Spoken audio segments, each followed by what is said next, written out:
Əziz dostlar, söhbətimin davamı olaraq deyirəm. Tanrı nədən Zərdüştə dedi, ey sədaqətli Zərdüşt? Bunun səbəbi nə idi? Çünki Tanrı deyir Zərdüştə, bütün varlıqları mən yarattım. Yalnız bu varlıqlar içində ali varlıq insanı yarattım. Bu ali varlıq olan insan da mənə sədaqət göstərmədi. Mənə vəfalı olmadı. Ona görə deyirəm ki, ey sədaqətli Zərdüşt. Mən onu deyə bilərəm ki, Tanrı Zərdüştə bütün başlanğıcların o Tanrı olduğunu deyir.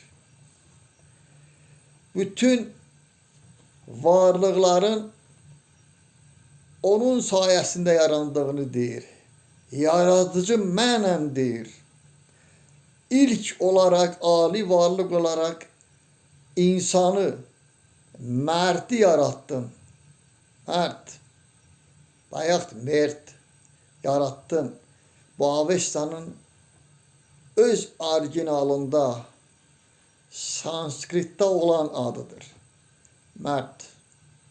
Deyir, yarattım. İlk insan olaraq erkək cinsli insanı yarattım. Bunu Zərdüşt deyir. Zərdüştdə Ahuramazda deyir. Deyir ki, dünyanın nizamı, kainatın nizamı mənim əlimdədir. Bəli. O nizamı kainata mən verdim.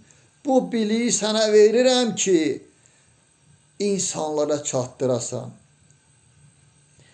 Deyir ki, ruhlar aləmini mən yarattım. Cismani dünyanı da mən yarattım. Bunu sənə deyirəm ki, insanlara çatdırasan. Deyir ki, səni ona görə peyğəmbər təyin etdim ki, səndən daha çox bilikli, səndən daha çox savadlı, səndən daha çox qüdrətli bir adam, bir insan görmədim. Sən mənim birinci peyğəmbərimsən. Səndən qabaq mənim heç bir peyğəmbərim olmamışdır. Bunu Tanrı deyir Zərdüşt peyğəmbərə.